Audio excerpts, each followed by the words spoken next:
Each night, as the clock strikes midnight, they emerge from the water, their forms shifting, becoming human, beguiling and terribly alluring. The moonlight dances upon the rippling surface as if whispering secrets only they understand. They stand at the water's edge, their laughter soft yet haunting, like a siren song carried on the breeze. But do not be fooled by their allure, for these spirits are not of the earth. They walk among us, taking the shape of prostitutes, their purpose clear and cruel. They do not seek money nor the company of men, but something far darker. Ethan was exhausted. It had been a long day at the bank, with meetings that seemed to drag on forever and clients who demanded more than they gave. The air in his office had felt heavy, stifling, making the hours crawl like a slow-moving tide. All he wanted now was to go home, pour himself a stiff drink, and forget the world existed. As he drove through the dimly lit streets of Abuja, the iron in his shoulders began to ease, but not by much. The night had a way of closing in, making everything feel smaller, tighter, suffocating. The street lights flickered intermittently, casting eerie shadows on the pavement, distorting the shapes of buildings and figures in the distance. As he turned onto the street at Youth Zone 2, a place known for its late night transactions, Ethan's eyes caught sight of a group of women standing under the neon lights. The flashing signs from nearby bars painted their faces in hues of red and blue, making them look almost ethereal. They laughed and chatted amongst themselves, their smiles inviting, their eyes sharp and calculating. The scent of cheap perfume mixed with the faint aroma of grilled meat from a roadside vendor nearby.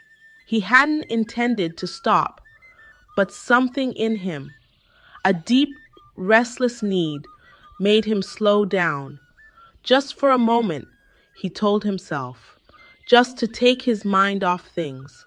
Among them, one stood out, a woman of striking beauty, with long flowing hair and eyes that seemed to pierce through the night. Her name was Celeste. She was everything a man could want in the heat of the moment, alluring, mysterious, and above all, willing to make him forget his troubles.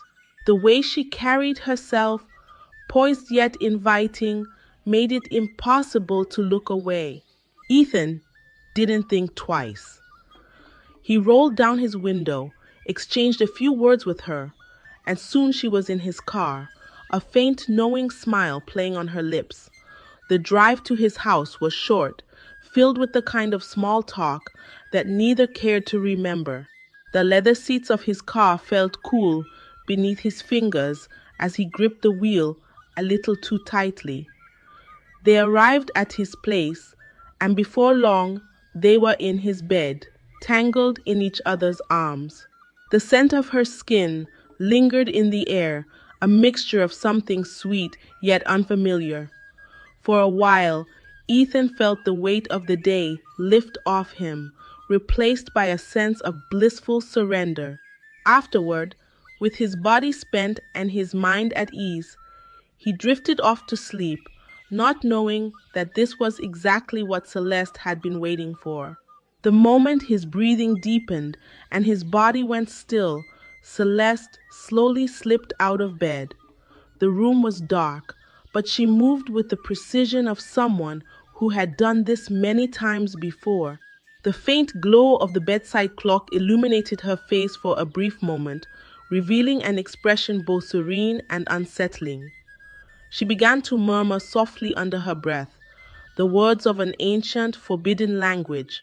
Her voice grew louder, more insistent, as she chanted the voodoo incantations, summoning others from the depths of the night. One by one, they appeared, more of the marine spirits, each one more terrifying and beautiful than the last.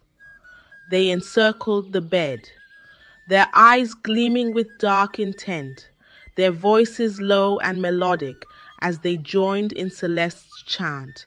The room seemed to hum with an unnatural energy, the very walls vibrating as if resonating with their incantation.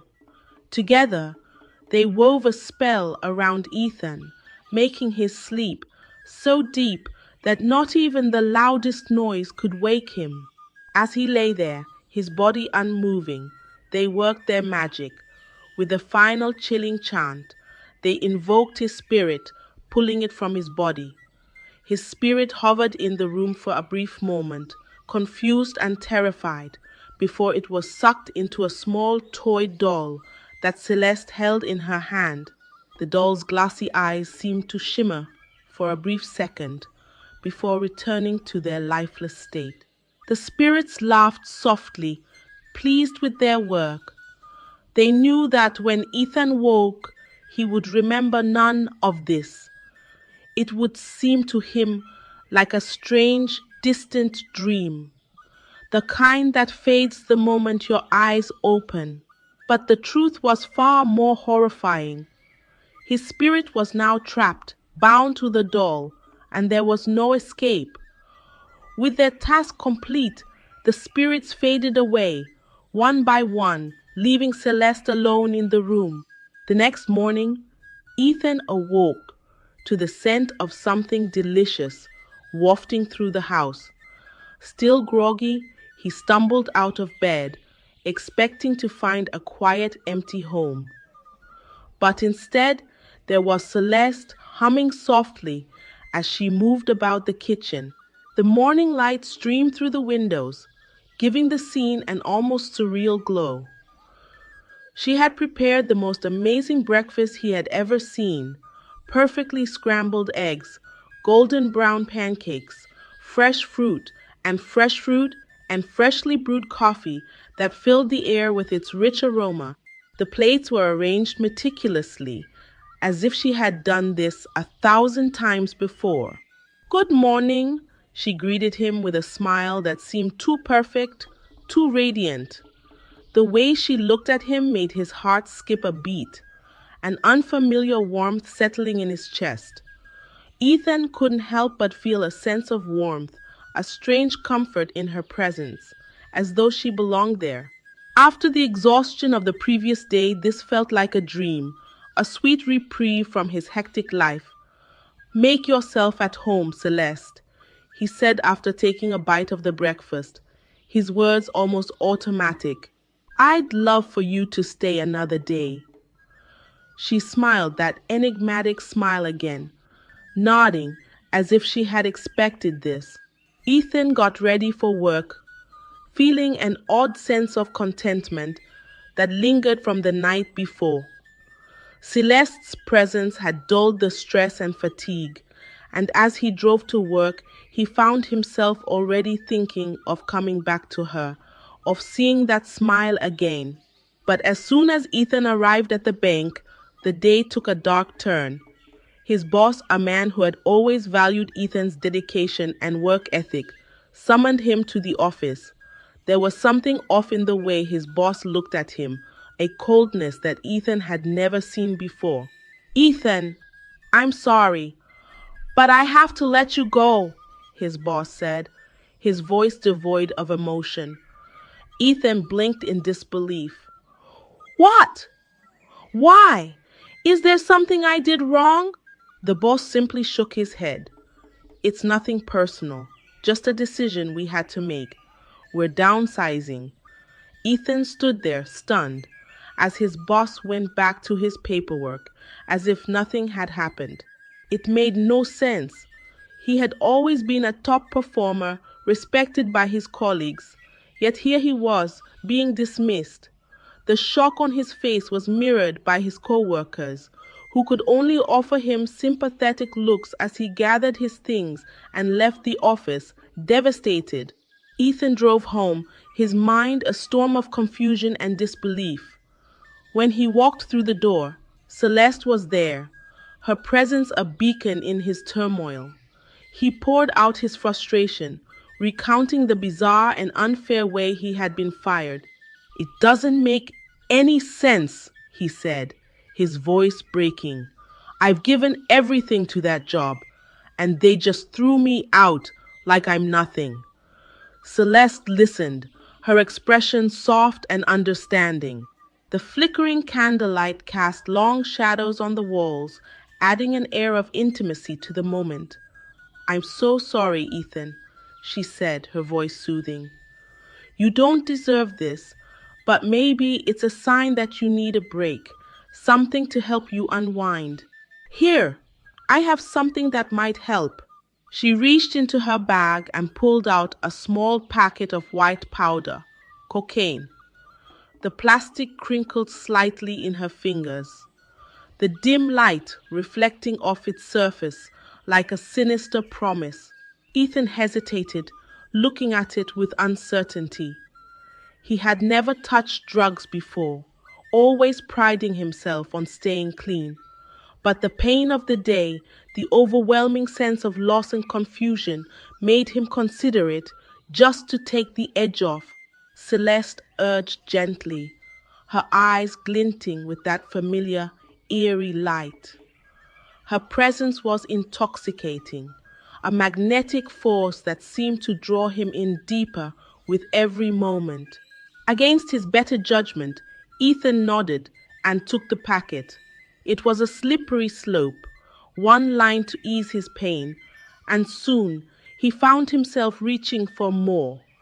Each hit brought a fleeting sense of relief, a brief escape from the turmoil that had become his life. But with each line, he also slid further into a dark abyss where the shadows of despair grew larger and more oppressive. The world outside his window blurred into an indistinct haze, his once orderly existence unraveling thread by thread. From that moment, bad things began to happen to Ethan. It started subtly at first, as though the universe was toying with him. His beloved dog, a loyal companion for years, fell ill suddenly and died in his arms. Ethan was devastated, but before he could even process the loss, more tragedy struck. His mother, his rock and source of unconditional love, passed away unexpectedly. The news came with the kind of gut-wrenching finality that left him breathless, his heart splintering under the weight of grief. The grief was overwhelming, but even in the throes of mourning, life seemed determined to strip away everything he held dear. His fiancée, the woman he had planned to spend his life with, could no longer bear the man he had become. She returned his engagement ring with tears in her eyes, whispering apologies that couldn't mask the disgust and disappointment in her voice. "I can't do this anymore, Ethan. You're not the man I fell in love with," she said before walking out of his life for good. The echo of her footsteps in the hallway was the last sound of their shared history, leaving behind only a crushing emptiness. Ethan was left alone, his heart a hollow shell. The losses piled up, crushing him under their weight. With no job to sustain him, his savings drained to nothing, and his only solace came from the cocaine Celeste always seemed to have on hand. But that solace was a double-edged sword, slicing away at his soul with every indulgence. The apartment, once a space of warmth and stability, grew darker, its walls closing in on him, suffocating in on him, suffocating. Desperation drove him to sell his possessions one by one. First it was the little things, a watch, a piece of furniture, anything to get the next fix. But soon he was selling the very walls around him.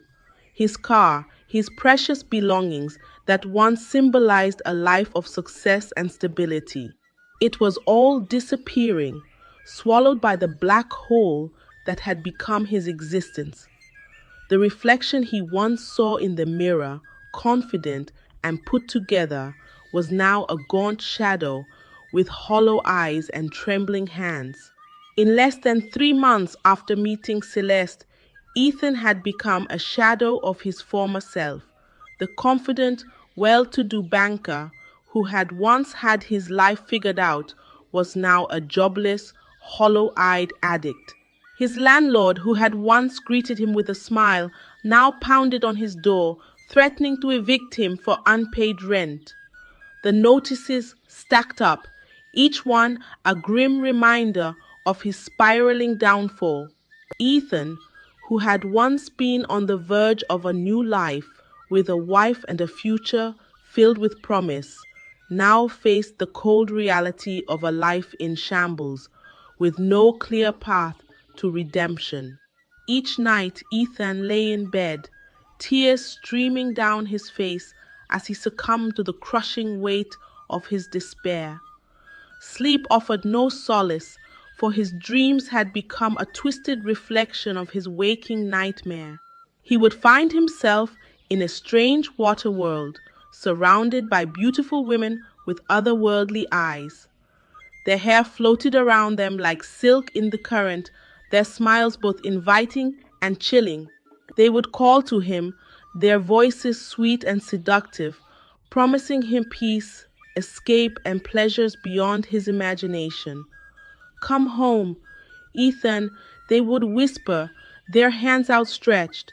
Come to us, and you'll never have to suffer again. In the dream, their words filled him with an aching desire, a longing to give in and let go of the pain that had become his constant companion.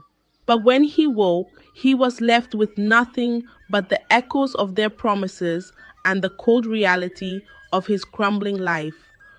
The dreams became more vivid, more insistent, until they felt less like dreams and more like a calling. One night, the pull of those dreams became too strong to resist.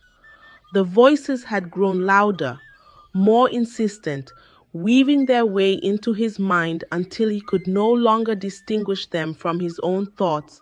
They promised him release, peace, and a final escape from the misery that had consumed him. Without fully realizing what he was doing, Ethan found himself driving to the bridge that spanned the Atlantic Ocean. The night was eerily quiet, the city's usual hum of activity strangely absent, as if the world itself had paused to watch what he was about to do. His hands trembled on the wheel, but the voices reassured him, their tones as smooth as silk. He parked his car on the side of the road, the wind tugging at his clothes as he walked to the edge of the bridge. The ocean below was dark and endless, its waves crashing against the rocks with a relentless force that mirrored the chaos inside him. The salty air stung his skin, a final touch of the world he was about to leave behind. The voices in his head grew louder, urging him forward, their promises of peace filling his heart with a desperate hope. Come to us, Ethan. You'll never have to feel pain again. You'll be free. With tears streaming down his face, Ethan climbed over the railing, his grip tight as he balanced on the edge. The metal was cold beneath his fingers, grounding him in this final moment. For a moment, he hesitated, looking out at the vast expanse of water below. But the voices didn't let up.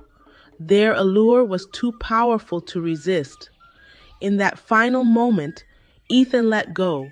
He plunged into the cold, unforgiving depths of the ocean, the water swallowing him whole.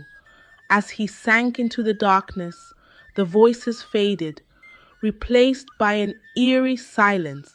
Ethan's tragic downfall serves as a powerful warning about the dangers of temptation and losing oneself to despair. His choices, influenced by the wrong company and fleeting escapes, led him down a path of destruction from which there was no return. This story reminds us to be mindful of the influences around us, to seek help in times of hardship, and to never let momentary relief blind us to long-term consequences. Thank you for watching my channel. If you enjoyed this story and its lesson, be sure to check out more captivating and thought-provoking videos. Don't forget to like, share, and subscribe for more fascinating content.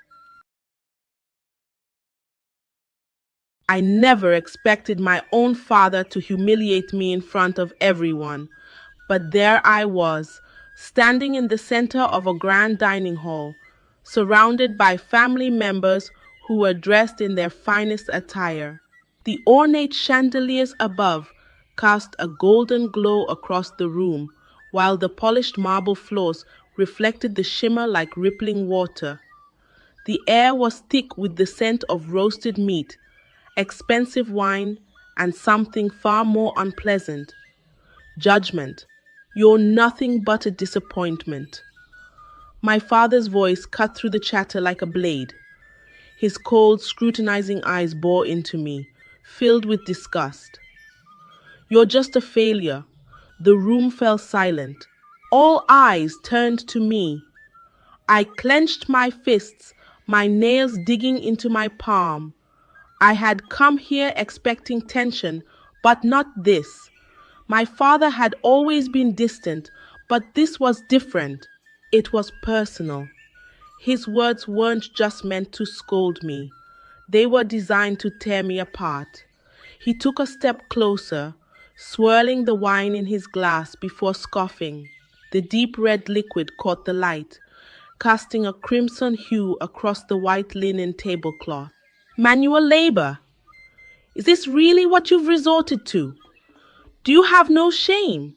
A few of my aunts exchanged glances, clearly uncomfortable, but no one dared to step in. My mother sat frozen at the far end of the table, her face unreadable, but her fingers tightening around her napkin. I swallowed hard, my throat dry. There's nothing wrong with hard work, father. He let out a sharp laugh, shaking his head. Hard work. You think scrubbing floors and lifting boxes is hard work? You were born into privilege, yet you choose to degrade yourself. You bring shame to our name. I could feel my breathing become shallow, my vision narrowing.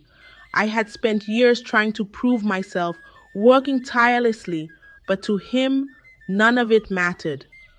Before I could say anything, another voice interrupted, one that carried weight, one that carried weight, one that silenced even my father.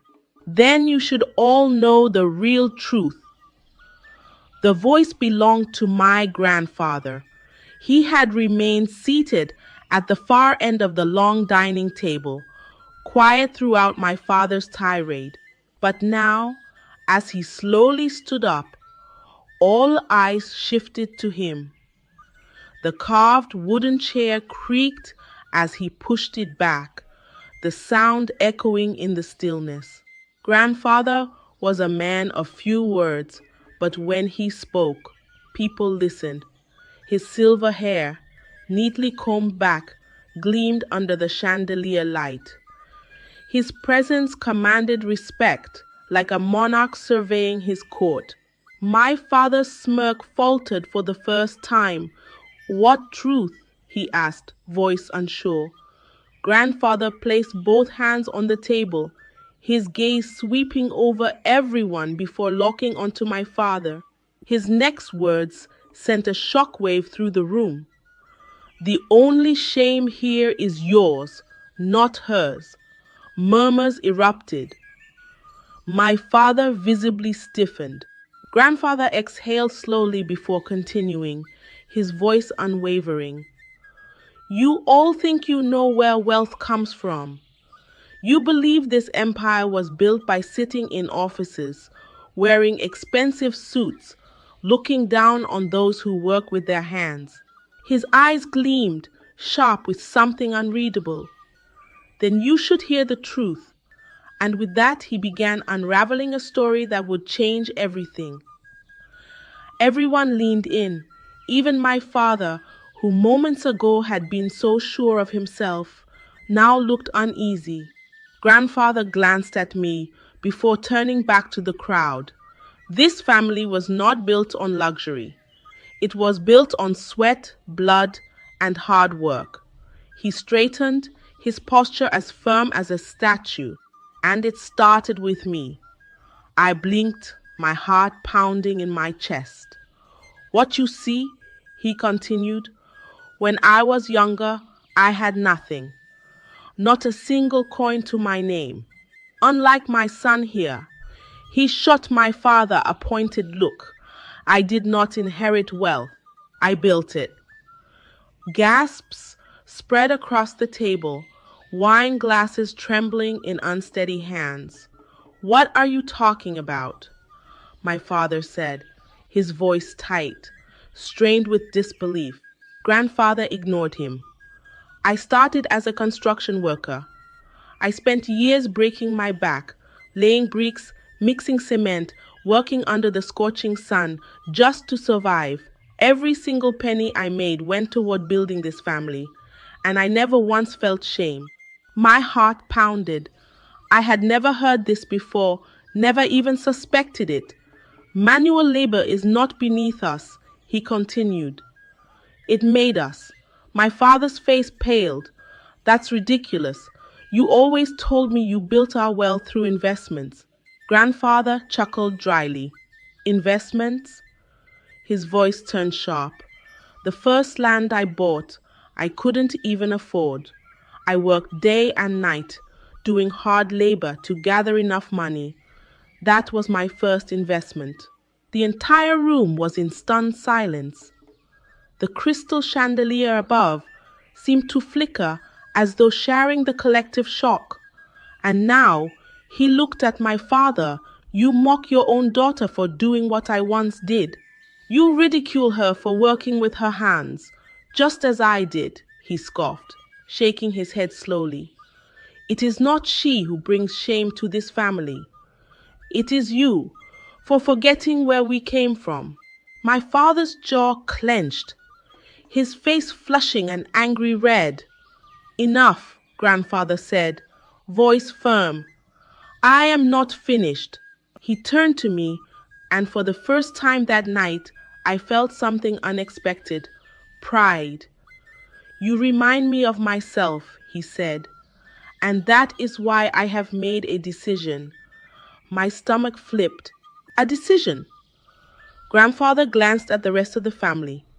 I have been thinking about this for a long time, he announced. I built this empire, and soon someone must take over. My father straightened, hope flashing in his eyes. Of course.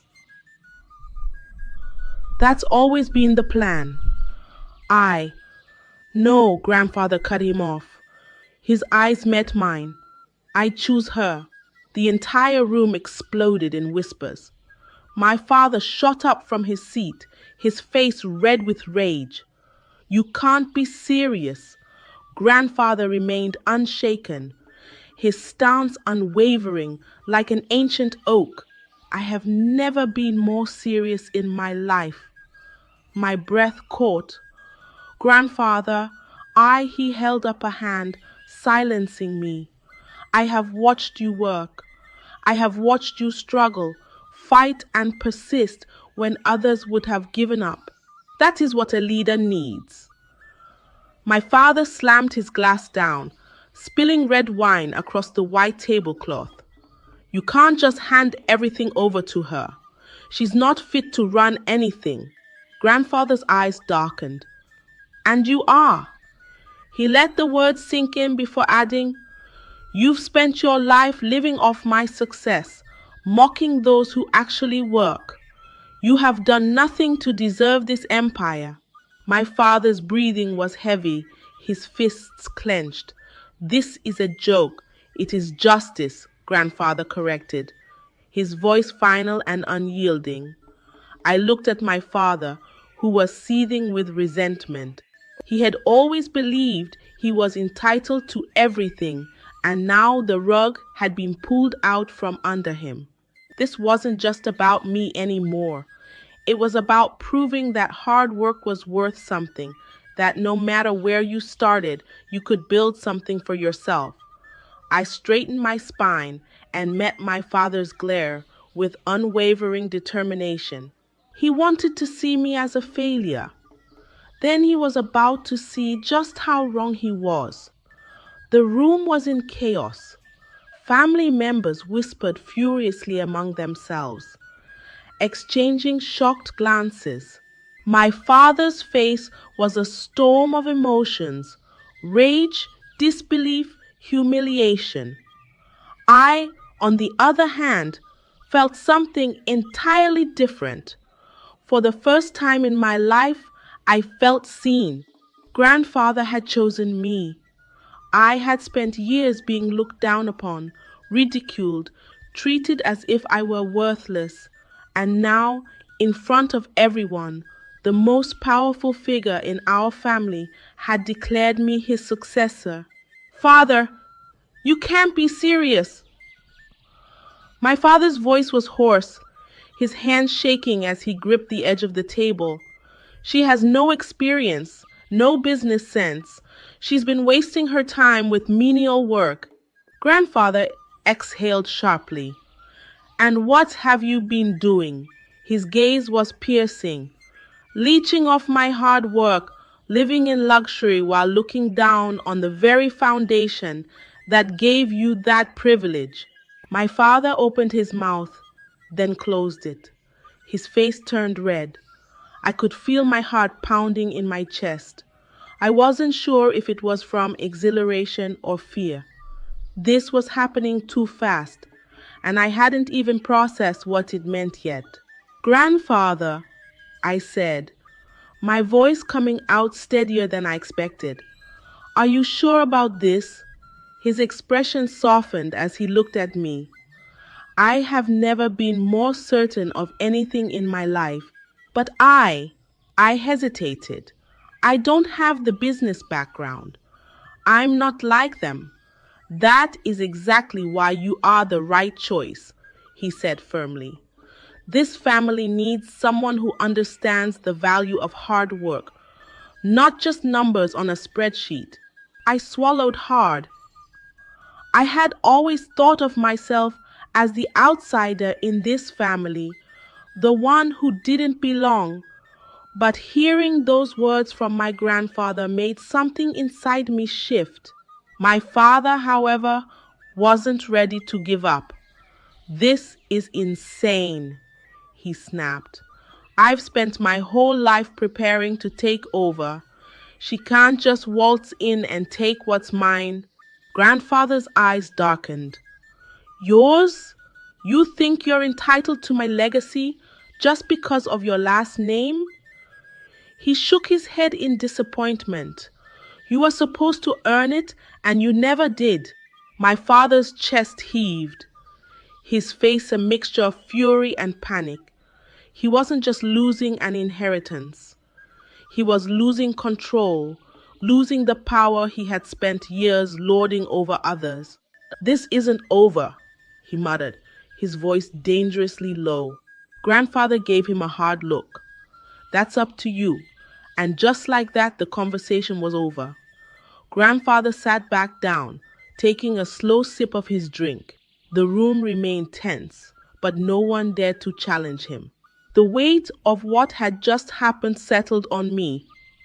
I had just been named the heir to a massive empire, but I had also made an enemy of my father. And something told me he wasn't going to let this go. The party ended in awkward silence. Some relatives avoided my gaze, while others gave me hesitant nods of approval. My father had stormed out, my mother trailing after him with a worried expression. I exhaled, running a hand through my hair. This was unreal. You're in for a fight, you know. I turned to see my cousin E standing beside me. He was one of the few in the family I actually got along with. I let out a dry laugh. Yeah, I got that impression. He gave me a half smile. You handled yourself well back there. I didn't handle anything, I muttered. Grandfather did. He shrugged. Still, you didn't back down. That's more than most people in this family can say. I appreciated his words, but they didn't ease the growing tension in my chest. This wasn't just about me anymore.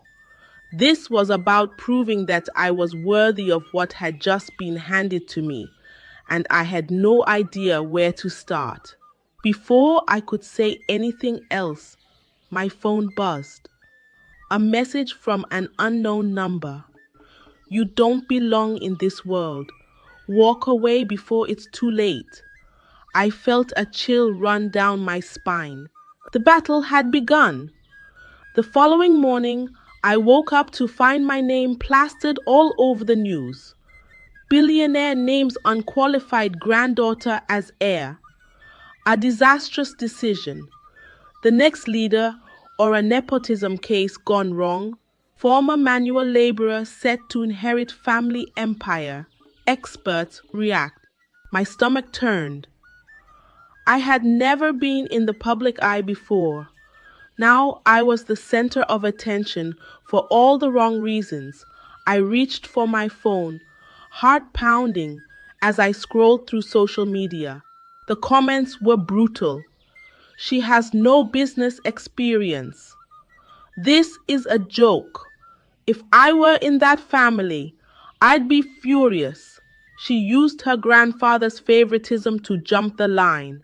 I gritted my teeth.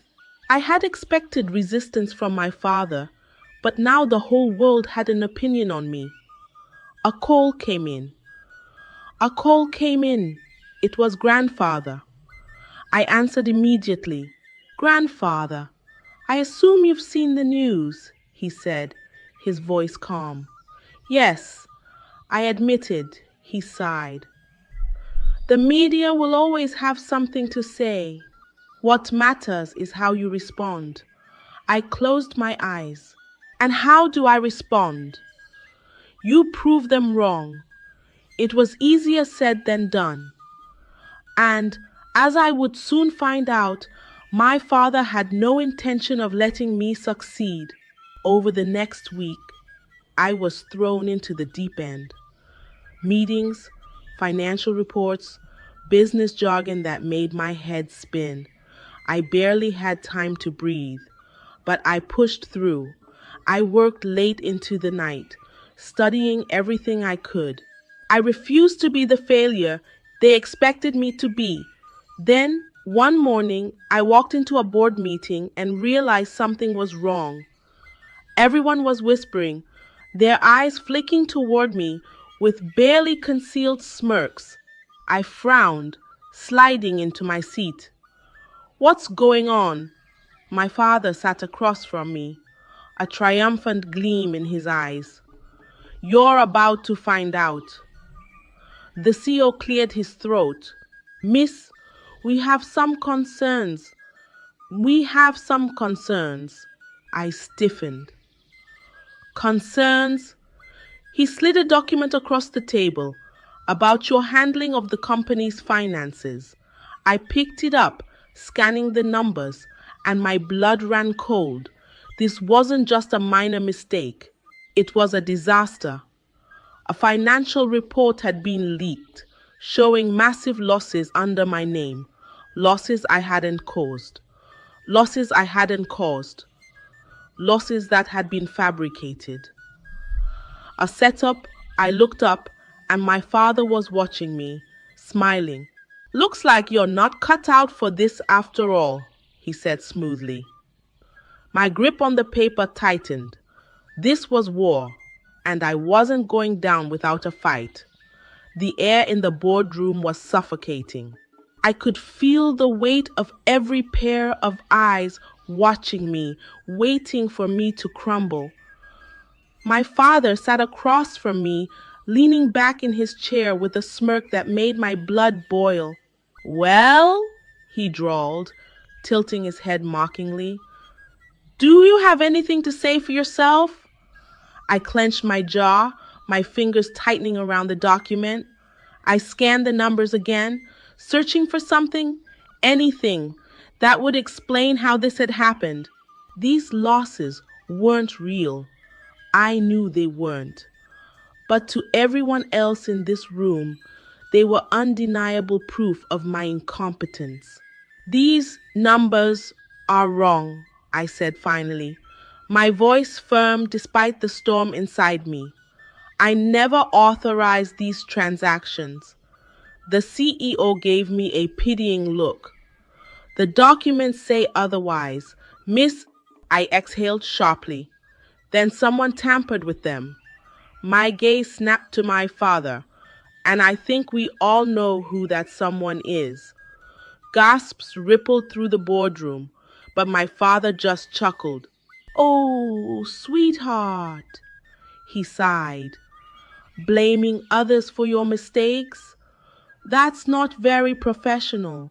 The sheer arrogance in his tone made my stomach turn. I could see what he was doing. He wasn't just trying to discredit me. He was trying to humiliate me, to break me in front of these people. But I refused to let him win. Give me 48 hours, I said, standing up. I'll prove these numbers are fake. The CEO hesitated.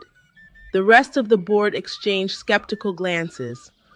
Then finally, the CFO nodded. Fine, he said. But if you can't prove it, you'll be removed from your position. I took a deep breath. Understood. I turned to leave, but not before locking eyes with my father. The smirk was still there, but there was something else in his gaze too. Amusement. He thought he had already won, but he had underestimated me. Big mistake. I barely slept that night. I pored over every financial document, every transaction log, trying to find the flaw in my father's setup. But whoever had forged these numbers had done a damn good job of covering their tracks. I needed help, and there was only one person I trusted with this, Easy. My cousin, Ease, was already waiting when I arrived at his apartment early in the morning.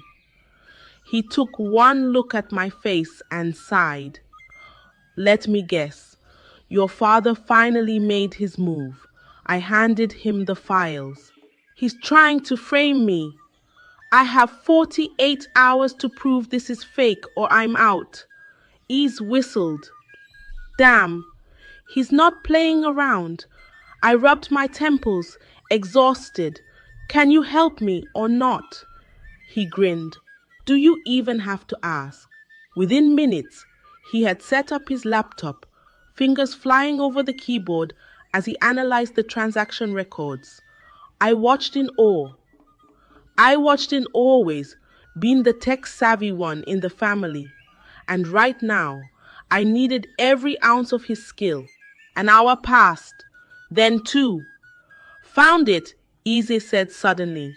I shot up. What? Where? He turned the screen toward me. There's a discrepancy in the timestamps. The system records every action, even edits. Someone altered these documents after they were originally created. I leaned in, my heart pounding. And then I saw it, a digital footprint, an IP address. I sucked in a breath. That's my father's office. Ease grinned. Bingo. We had him, but I wasn't going to confront him just yet. No. If he wanted to play dirty, I'd show him that I could play smarter. It was time to turn the tables. The next day, I walked into the boardroom with a confidence I hadn't felt before. My father was already there, relaxed in his chair, ready to watch me fail. Well, the CEO asked, do you have any evidence to support your claim? I placed the printed documents on the table. Not only were these numbers altered, but I also have proof of who altered them. The board members leaned in. I pressed a button on my tablet, and a screen lit up behind me. A security log appeared, showing the exact moment the financial records were tampered with, and at the bottom, the IP address of my father's office. The silence was deafening.